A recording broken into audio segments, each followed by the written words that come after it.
콜로세움이 세워진 지 300년이 지나 기독교가 널리 퍼졌음에도 불구하고 검투사들의 결투는 로마 시민들에게 사랑받는 오락거리 스포츠로 남아 있었습니다. 이를 염려했던 콘스탄티누스 황제는 이를 금지하려 했지만 그 인기와 열정에 실패하게 됩니다. 그런데 어느 날 검투사의 대결을 막 시작하려는 찰나 텔레마쿠스라는 수도사가 경기장에서 뛰어내려서 그들을 만류했습니다. 그러자 화가 난 군중들은 대리석 의자를 뜯어서 그에게 던졌습니다. 이 수도사는 그의 죽음을 통하여 검투사들의 싸움이 영원히 사라지도록 그 콜로세움에서 다시는 검투사들의 싸움을 볼 수 없었다고 합니다. 그래서 그 수도사가 이 콜로세움의 마지막 순교자가 되었다고 합니다. 사람들이 무언가를 좋아하고 뭐 하는 데는 다 이유가 있죠. 뭐 운동 스포츠를 좋아하고 뭐를 좋아하고 다 이유가 있습니다. 근데 이제 그 좋아하는 것도 도를 넘어가면은 이제 문제가 되곤 합니다. 뭐 요즘 들은 애견 인구들이 많고 반려동물에 대한 사랑이 넘쳐서 또 그것도 지나쳐서 사실 사회적인 문제로 되기도 하고 또 동물들을 학대하고 버리고 유기하는 이제 그런 일도 있어서 마찬가지로 또한 그런 일도 있고는 하죠. 그러니까 너무 많이 사랑하는 것 그거를 주의할 필요가 있습니다. 인간이라는 것은 참 대단한 면이 있는데 그건 뭐냐면 뭘 하나를 좋아하고 뭘 하나를 이제 해보겠다 작정을 하면 아주 그냥 열심히 하는 그런 성미들이 보통 있죠. 특히 한국 사람들에게. 그러니까 그런 사람들에게는 뭔가를 취미로 하고 뭐 오락으로 하고 좋아하고 하는 것들이 나쁜 건 아니지만 그게 지나쳐질 땐 결국 우리들의 일상 혹은 우리들의 신앙생활을 방해하고 막게 되기도 합니다. 이게 그래서는 안 되죠. 이제 오늘 종료주일이니까 이제부터 한 일주일 동안 고난주간이 시작됩니다. 부활절까지. 그럼 이제 이 고난주간은 뭐 하는 기간입니까?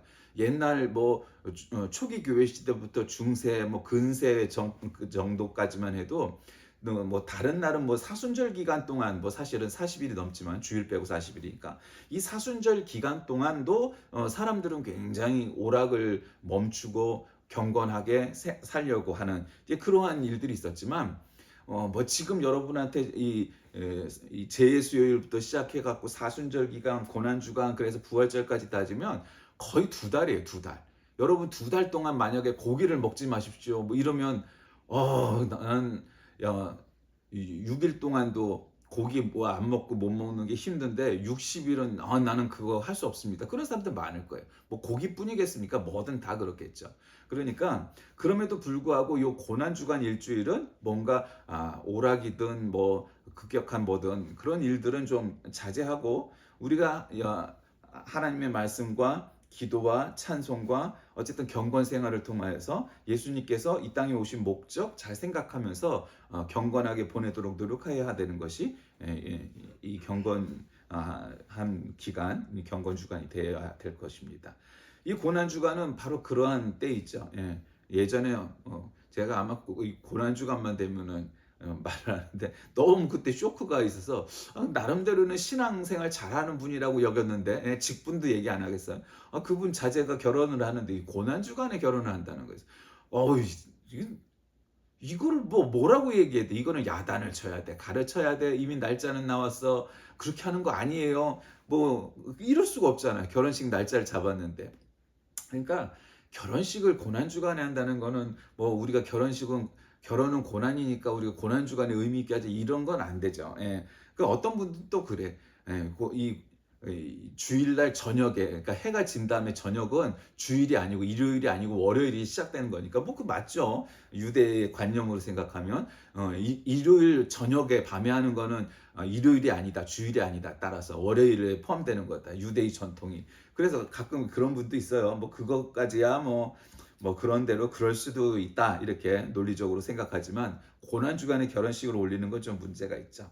하여튼 종려주일이란 뭡니까? 종려라는 걸 이제 종려나무를 얘기하는 거잖아요. 그 종려나무를 예수님께서 이제 예루살렘에 입성하실 때 사람들이 나귀 새끼를 타고 어린 나귀 새끼를 타고 들어오는 예수님을 맞이하면서 호산나 호산나 다윗의 자손 뭐 주님의 이름으로 오시는 분 더없이 높은 곳에서 호산나 뭐 이렇게 뭐 찬양을 했다고 하는 바로 그런 거예요. 근데 이제 가끔 신자들이 혹은 일반 분들이 믿지 않는 분들도 마찬가지예요. 생각할 때 이런 얘기하죠. 아니 예수 그리스도가 사람이면서 신이었다면 그러면 십자가에서 대못을 받고 뭐 가시면류관을 쓰고 이 허리에 창을 찔리고 할 때도 그럼 신이었으면 고통을 못 느꼈을 거 아니냐 이렇게 얘기하는 분들이 있어요. 그렇지 않아요. 우리가 삼위일체를 전부 이해하기도 어렵고 또 특히 예수님의 양성론이라는 건 예수님은 신성과 인성을 동시에 갖고 계셨다 하는 거죠. 그거를 100% 이해하기는 힘들어요. 100%. 그러니까 일단 믿음으로 믿어야 되는 거예요. 그리고 여러분 생각해 보세요. 왜 그냥 하나의 하나님인 일신론 얘기하고 예수님도 그냥 신이다 이러면 얼마나 심플해요. 유대교나 이슬람교는 그렇게 논리적으로 펴니까 아주 심플하잖아요. 근데 왜 굳이 기독교만 삼위일체가 있고 양성론이 있겠어요? 성경에 특히 신약 성경에 그 삼위일체와 양성론에 대한 부분이 나오기 때문이에요. 그러니까 예수님은 이 땅에 나를 믿으니 또 아버지를 믿어라. 아버지를 믿으니 또 나를 믿어라. 이런 식으로 말씀하셨어요. 그러니까 아버지와 동격으로 말씀하셨단 말이에요. 그러니까 이거를 신성과 인성을 다 가졌다는 걸 부정을 할 수가 없어요. 신약 성경을 읽다 보면. 또 구약 성경, 신약 성경을 다 읽어보면 이 삼위일체를 부정할 수가 없어요. 그래서 사람들이 발견을 못했던 것들이 많이 있단 말이에요. 구약에서. 그거는 유대교나 이슬람교나 다 마찬가지예요. 그러니까 그렇게 성경에 나와 있으니까 우리가 이해가 되든지 안 되든지의 문제를 떠나서 이미 성경에는 삼위일체와 양성론에 관해서 나와 있어요. 그러니까 어려워도 할 수 없고 이해가 안 돼도 할 수가 없는 거예요. 왜? 성경에 그렇게 나와 있기 때문이죠. 그러니까 우리가 잘 알아야 되는 건 예수님은 신성과 인성을 가진 즉 양성을 다 가지신 분이었어요. 이걸 우리가 신학적으로 양성론이라고 해요. 그래서 아리우스파라는 거 알죠? 우리나라의 경교라는 이름으로 들어왔었다고 뭐 알려지는 이제 이단으로 파문될 때 그 아리우스파가 왜 파문된 여러 가지 이유가 있지만 제일 중요한 건 단성론을 주장했기 때문이에요. 그러니까 예수님은 신이지 인간이 아니다 이렇게 주장을 한 거예요. 그 단성론은 이단이에요. 또 뭐 어느 학자들은 불교에는 이단이었는데 왜 기독교에는 이렇게 이단이 많으냐 이 논란을 하는데 그 사람들이 이제 역사적인 관점에서 얘기를 했는데 신학적인 관점에서는 이단이 필요해요. 너무 칼 같다. 뭐 불교는 그런 거 없는데. 그렇죠. 그러나 그렇다고 해서 모든 걸 다 냅두면 그거 어떻게 되겠어요? 뭐 중구난방이 되니까 안 된다 이런 거예요. 저는 지금 계속 한국 국민들에게 고함 이런 제목으로 말씀을 나눠요. 그러면 이제 그 중에서 소제목을 굳이 하면 뭐냐? 알든 모르든 이런 거예요. 한마디로 알든 모르든. 그러니까 이 사람들이 이런 의문을 가져요. 자, 그럼 예수님은 그 신성만 갖고 있었냐 인성만 갖고 있었느냐를 오해할 때 십자가에서 고난을 받은 것도 또 십자가를 지고 갈보리산으로 이렇게 올라갈 때 그런 아무런 고통이 없으셨다는 거 아니냐? 광야에서 40일 동안 금식 기도할 때 아무런 고통이 없으셨던 거 아니냐? 신이니까 그까지 40일 굶는 게 뭐 대수겠느냐? 아니라는 거예요. 신성과 인성을 동시에 갖고 계셨기 때문에 몸이 아픈 것도 인간이 겪는 고통과 똑같이 겪으셨고 40일 동안 금식하는 것도 마찬가지로 힘드셨고 십자가를 지고 올라가시거나 십자가에서 대못을 박힐 때도 그 모든 것들의 고통을 똑같이 느끼셨던 분이 예수님이라는 거예요. 그럼 또 이런 얘기를 해요. 아이, 그래, 그건 그렇다고 칩시다. 근데 예수님은 하나님이라고 했으니, 신성이 있다고 했으니, 아니, 예수님은 이미 아셨겠네? 당신이 십자가를 지고, 갈보리 산 위에 올라가서, 죽은 다음에 3일 만에 부활해서 다시 승천할 거 다 아셨으니까 뭐 신성을 갖고 계셨으니까 고통도 없었을 거고 그것도 이미 알고 있으니까 잠깐만 눈 딱 감고 저거 했으면 고통도 없이 그거 기간을 되었다 짠 하고 나타나서 봐라 내가 살았지 나는 하나님이야 뭐 그렇게 생각들을 하는 분들이 있어요. 대부분 사실 믿지 않는 분들이나 기독교나 성경에 대해서 예수님에 대해서 부정적인 사람들은 그런 식의 논리와 감성을 갖고 있죠. 아니라는 거예요. 제가 왜 알든 모르든이라고 그랬어요.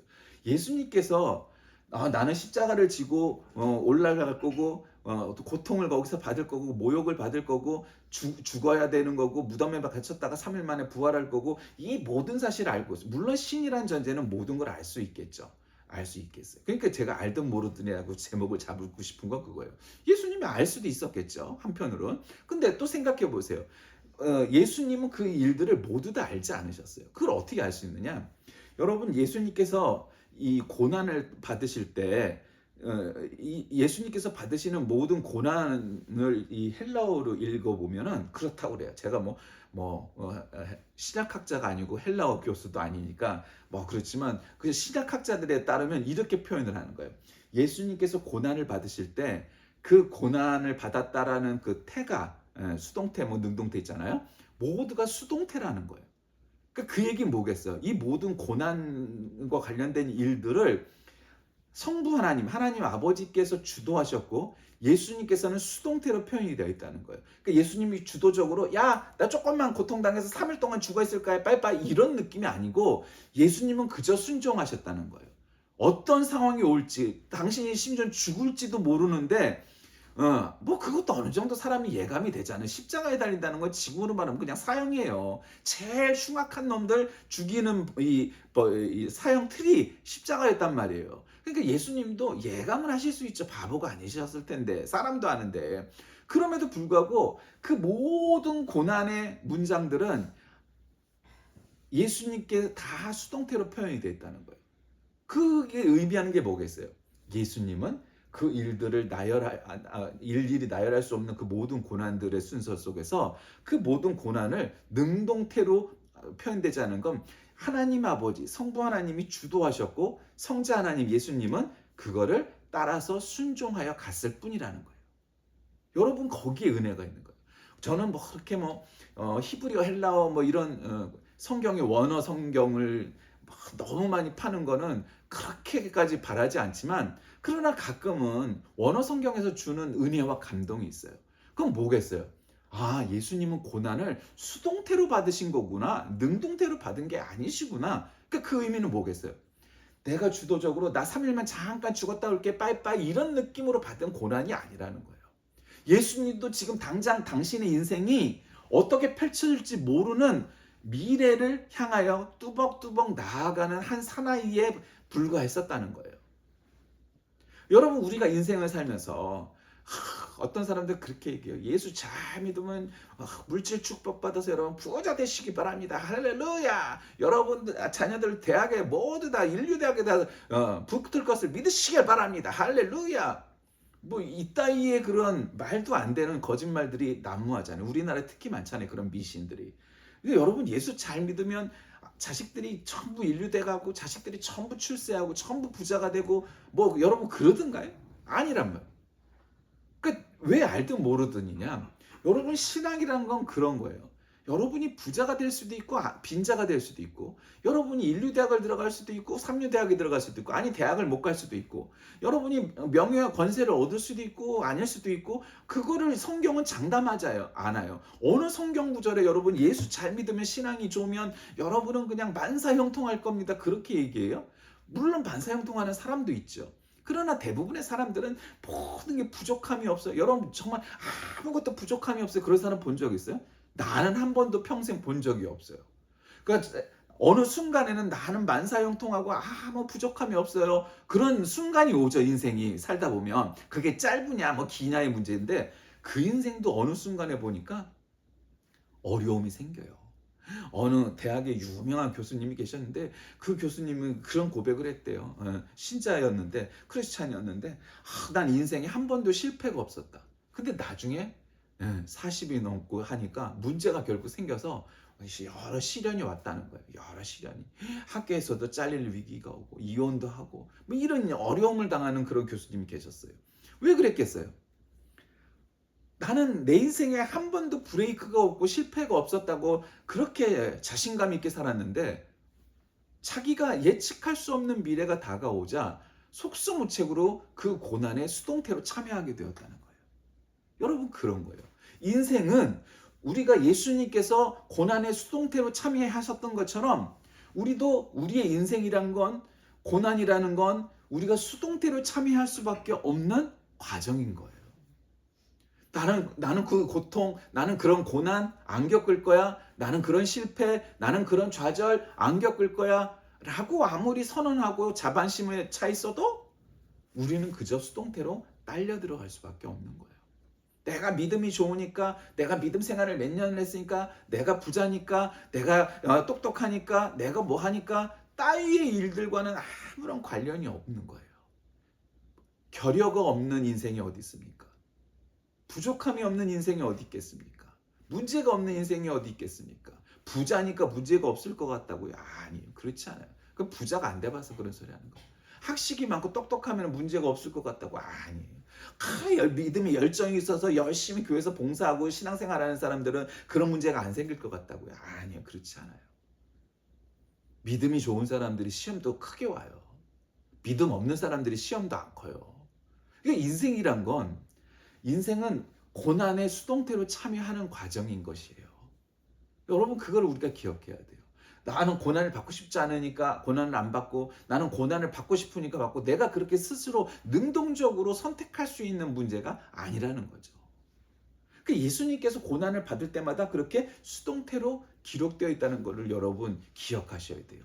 그리고 묵상하셔야 돼요. 그리고 깨달으셔야 돼요. 아, 하나님이신 예수님도 그 고난에 수동태로 참여하신 분이구나. 그런데 나 같은 인생조차가 무슨 고난의 문제가 생겼을 때 능동적으로 무슨 뭐를 하고 아니라는 거예요. 예수님도 하나님이셨는데 그럼에도 불구하고 아버지 하나님의 그 이끌어 가신 그런 모든 계획 속에서 수동태로 참여하셔서 결국 그 고난을 다 이겨내고 겪어내시고 그렇게 인간처럼 똑같이 고통을 받으셨다는 거예요. 여러분 위안이 되지 않으세요? 그 말이? 아니 하나님도 그걸 다 피할 수 있었음에도 불구하고 그럴 수 있었을 거 아니에요. 에이 아니 아버지 왜 나한테 왜 이러세요? 이러고 천군천사 불러다가 야 이 자식들아 니들이 지금 하나님을 갖다가 하나님이 나를 신인 나를 이따위로 대접해? 그래갖고 막 그냥 그냥 거기서 앉은 자리에서 그냥 모가지들을 다 날릴 수도 있었을 거 아니에요. 안 하셨다는 거예요. 안 하셨다는 거예요. 십자가상에서도 그렇게 말씀하잖아요. 얘들아 내가 능력이 없고 해서 이 고통을 당하는 게 아니란다. 내가 지금도 하나님 아버지께 고하면 천군 천사가 나를 데리러 올 텐데 내가 안 한다. 왜? 아버지께서 성부 하나님께서 이끄시는 계획은 바로 이 고난, 이 구속사의 고난을 나에게 허락하신 것이고 하라고 명하신 것이고 나는 거기에 순종하여서 가야만 한다라는 거예요. 그러니까 우리는 그 예수님의 삶과 말씀과 마음 속에서 위안이 되는 거예요. 예수님이 고통 한번 제대로 못 느끼게 일생을 사셨다면 사실 여러분의 일생 동안 예수님이 사셨던 일생이 어려움은 있었겠지만 그 정도 고난은 여러분 우리도 안 겪어본 사람이 어디 있게요. 어느 인생인들 예수님의 그 일상사처럼 고난이 없고 문제가 없어 본 적 그런 분이 어디 있겠어요. 다 그 정도는 겪죠. 우리도 다 겪어요. 그런데 우리가 결정적으로 예수님에게서 하고 더 이상 말을 못 붙이고 더 이상 댓글을 달 수 없는 이유가 뭐겠어요? 예수님은 나를 위해서 수동태로 고난에 참여하셔서 하나님께서 원하시는 모든 고난과 모욕과 핍박을 다 똑같이 인간처럼 겪어내셨다. 왜? 나를 위해. 그리고 알던 알았던 몰랐던 그 예수님은 그 과정을 다 이겨내시고 부활하셨고 승천하셔서 우리에게 승리의 모델이 되어 주셨다라는 거예요. 그러니까 우리는 예수님이 우리하고 똑같은 인생을 사셨던 분인데 그럼에도 우리하고 다른, 즉 우리하고 같은 인성을 가졌지만 우리와는 다른, 우리는 상상도 못할 신성을 가지고 계셨는데 그럼에도 불구하고 하나님 아버지의 말씀에 명령에 그 계획에 순종하여서 수동태로 그 고난에 참여하시고 결국 십자가를 마땅히 지고 갈보리산에 올라가시고 그리고 거기서 죽으시고 3일 만에 부활하시고 하셨다는 그 모든 일련의 십자가 사건이 우리에게 위안이 되는 거예요. 예수님은 우리하고 똑같은 인간이셨음에도 불구하고 신성이 있었음에도 불구하고 우리처럼 똑같은 고난을 겪으시면서 그 고난을 다 이겨내셨다는 거예요. 근데 여러분 오늘 본문은 어떻게 시작이 돼요? 예수님께서 벳박의 마을에 도착하셔서 저 건넌 마을에 가서 어린 나귀 새끼 한 마리를 끌고 와라. 아니 그럼 주인이 뭐라 하면요? 주님께서 쓰시겠다고 해라. 그래서 결국 그 나귀 새끼를 끌고 오잖아요. 그러니까 어떤 분들은 뭐 이 나귀 새끼가 짐을 잘 나르고, 여러분 뭐 당나귀나 나귀가 말에 비해서 이 체격에 비해서 말에 비하면은 굉장히 무거운 짐을 잘 들잖아요. 그래갖고 이 계단이 많거나 산 골짜기 이런 데도 나귀나 당나귀나 뭐 나귀나 뭐 이런 것들, 노새나 이런 그 작은 이 말과 종류의 그 짐승들이 짐을 나르는데 많이 쓰잖아요. 그러니까 예수님께서도 굉장히 현실적인, 차로 얘기하면 큰 대형 세단이 아니라 소형 세단이지만 경제적인 그런 차를 갖다가 갖고 오라고 하셨네. 얘 문제가 아니고, 여러분 나귀 새끼라는 게 얼마나 볼품 없어요. 지금 사람들은 지금 오늘 본문에 저자가 누구이냐, 저 사람이 누구이냐 물었을 때 이스라엘의 왕이다 이러는데, 여러분 이스라엘의 왕이라 지금 불림을 받는 분이라면 예루살렘에 입성할 때 뭐 정도는 타야 되는 거예요? 그 중에서도 한 100마 같은 거, 이런 거는 좀 흰말을 타고 들어가야 멋있어 보였지 않았겠어요? 그런데 그저 볼품없는 어린 나귀 새끼 한 마리를 타고 가셨던 거예요. 물론 이제 이 나귀는 보통 안장을 안 하고 낮으니까 그냥 거기다 겉옷을 갖다 두르고 거기에 올라타셔서 들어갔다는 거예요. 그랬을 때 사람들이 참 어떻게 보면 약간 코미디잖아요. 볼품 없는 어린 나귀를 타고 들어가는 예수님에게 사람들은 종려나무 가지를 흔들면서 호산나 호산나 우리 왕이여 이러고 했다는 거예요. 그러니까 어떻게 보면 이게 약간 블랙 코미디 같은 느낌이 들죠. 그럼에도 불구하고 이거는 구약의 이사야나 스가랴와 같은 선지자들이 이미 예언한 그런 내용들이었어요. 그 말씀을 다 이루는 거죠. 그 예수님이 1.1획도 이 구약 성경의 무슨 예언들을 물리치지 않고 다 그대로 이루셨어요. 여러분 그게 중요한 겁니다. 가끔은 사람들이 얘기해요. 이 개신교회 특히 그다음에 이 카톨릭도 마찬가지지만 왜 이 그리스도교는 구약 성경을 갖다가 좀 이렇게 도외시하냐? 그렇지 않아요. 구약 성경을 다 이룬 게 예수님과 신약 성경인 거예요. 그러니까 그걸 이루려고 나귀 새끼를 타고 들어가시는 거예요. 그러니까 지금 예수님은 왕이잖아요. 그 앞일도 밝히 아셨어요. 왜냐하면 자신이 타고 갈 나귀 새끼가 준비되어 있으니 가져오라는 것도 미래를 알았던 거죠. 근데 그러니까 예수님이 알고 그러셨을까, 모르고 가셨을까? 그러니까 우리는 그저 추측이에요. 상상의 영역이에요. 우리 예수님이 아니잖아요. 그럼 예수님은 십자가 고난을 받을 걸 알고 계셨을까? 모르고 계셨을까? 그것도 우리는 상상의 영역이에요. 근데 저는 알았던 몰랐던 그거 관계없다는 거예요. 중요한 건 뭐예요? 예수님께서 순종하셨다는 거예요. 하나님 아버지의 말씀에 순종했다는 거예요. 근데 여러분 순종도 어느 정도의 순종이지, 지금 당신이 온갖 이 세상에서 제일 나쁜 놈이라는 욕을 먹는 거예요. 십자가의 형을 받는다는 건. 그 사람들이 얼마나 많이 모욕을 해요. 이거저거 지금 설명할 필요 없이. 그리고 나중에는 대못이 박히고 가시면류관을 쓰고 허리에 창을 갖다가 찔러갖고 여기서 피와 물이 흐르고 하여튼 온갖 고통은 다 당하고 온갖 모욕은 다 받고, 그래서 몸에서 모든 물과 피가 다 흘러나와서 결국은 이게 죽게 되는 거잖아요. 사망을 하잖아요. 그리고는 이 무덤에 들어가서 3일 만에 이제 부활한단 말이에요. 또 어떤 사람은 그것도 3일이 아니라네. 왜 금요일 날 죽었는데 일요일 날 부활한 게, 그게 이제 이런 거예요. 우리가 일제시대 때 몇 년을 겪었냐, 우리 한국 나이 얘기할 때 한국식의 셈법은 뭐예요? 우리는 36년 동안 일제 통치를 받았다고 하는데 엄밀하게 얘기하면 35년이에요. 근데 우리는 36년이라고 그래요. 그리고 한국 나이가 한 살이 많은 이유가 뭐예요? 우리는 태어나면 한 살이에요. 그러니까 우리가 그런 식의 계산이 있잖아요. 그게 잘못됐냐 옳으냐의 논지를 지금 갖는 게 아니라 우리의 셈법이 그렇듯이 이 이스라엘도 우리하고 셈법이 똑같아요. 셈법이 그냥 그 죽은 날이 죽은 지 첫째 날인 거예요. 그 다음에 그 다음 날이 되면 둘째 날인 거예요. 그 다음 날이 되면 셋째 날이 된 거예요. 죽은 지. 우리가 3일장도 그렇게 하잖아요. 그거하고 똑같은 거예요. 그래서 그걸 길게까지 얘기하기는 어려우니까 어쨌든 그런 거예요. 그렇게 한 거예요. 그러니까 여러분 지금 예수님께서는 모든 거를 다 아셨을까? 모르셨을까? 그러니까 우리도 다 이게 예수님께서 하나님인데 모르셨을까? 아셨을 수도 있겠죠. 그럼 또 몰랐을까? 근데 예수님의 고난이 계속해서 수동태로 기록된 걸 미루어 보았을 땐 예수님은 능동적으로 뭔가 의지를 가지고 뭔가를 했다기보단 하나님 아버지의 그런 섭리와 계획에 그저 참여하셔서 수동태로 그 고난을 다 묵묵히 이겨내 가신 건 아닐까? 그런 거예요. 그러니까 베다니에서 하루를 쉰 예수님께서 이튿날 예루살렘에 입성을 위해서 이제 벳박에 이르렀고, 이제 벳박이라는 거는 바로 예루살렘 앞에 있던 마을이었단 말이에요. 그러니까 그 모든 것들을 다 알고 계시면서도 그와 같이 하셨어요. 여러분, 이제 그게 무슨 의미가 있을까요?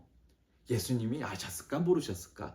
따위의 질문은 그렇게 중요한 질문이 아닌 거예요. 그러니까 예수님은 하나님 아버지의 그런 말씀과 명령과 섭리에 그저 묵묵히 참여하셨다는 거예요. 아이, 뭐 이런 걸 나한테, 아니, 아이 참 이게 뽀대도 안 나게, 아유 아버지, 나도 신인데, 아이 좀 멋있게 말이야, 뭐 천군 천사 보내주셨고, 야, 사람들이 이 천군 천사들을 보면서, 야 진짜 하나님이 우리에게 내려오셨구나, 야 뽀대 난다, 야 우리 정말 이제는 우리 유대인들도 전부 다 예수님 믿어갖고 저분이 살아계신 하나님이고 하나님의 아들이니까, 야 우리도 예수 믿자, 이렇게 뭔가가 됐으면 참 멋있고 폼도 나고 폼생폼사가 됐을 텐데, 그런 거 안 하셨다는 거예요.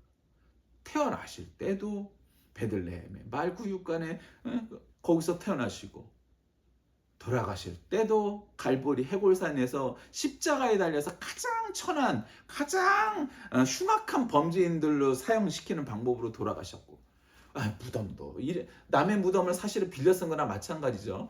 그 무덤에 들어가셨고, 그렇게 출생부터 죽음까지가 뭐 하나 뭐 대단해 보이는 게 없는 거예요. 오히려 초라한 거예요. 왜 그렇게 하셨을까? 그분이 알았던 몰랐던 관계없이 하나님의 계획에 그렇게 순종하며 따라갔다는 거예요. 여러분, 신앙이란 건 뭘까요? 신앙은 이런 거 아니겠어요? 예수님처럼 알든 모르든, 깨달았든 못 깨달았든 따라가는 거예요. 수동적으로, 거기에 수동태로 하나님의 섭리와 계획에 쫓아가는 거예요. 여러분, 그게 믿음인 거예요. 오늘날 한국 교회에 말 같지도 않고 성경적이지도 않은 그런 많은 논리들이 막 난무합니다. 말도 안 되는 얘기들이 너무 많아요. 이건 신학적인 견해차가 아니라 이단 사이비들이 너무 많아졌다는 거예요. 그런 거 다 필요 없어요. 여러분, 우리가 겪어내고 있는 이 사회, 이 나라, 이 역사, 그리고 이 교회, 그리고 이 신앙들이 모든 게 다 옳거나 뭐 이렇지는 않고 참 어려움과 문제점들이 많죠. 부패하고 타락하고 뭐 일그러진 일들이 너무 많아요. 그럼에도 불구하고 이런 걸 생각해 봐야 돼요. 하나님께서 왜 우리에게, 그래도 한때는 우리나라가 참 자랑스러운 정말 복음의 선진국과 같은, 정말 세계에서 선교사를 두 번째로 많이 보내는 나라, 뭐 이런 걸로 굉장히 자랑스러워했는데, 오늘날 한국교회를 자랑스러워하는 것은 머리가 똑바로 다닌 사람은 아무도 자랑스러워하지 않아요. 그거는 말도 안 되는 일이죠. 부끄럽죠. 부끄러워해야 되는 거예요. 왜 우리에게 이런 수치를 주실까?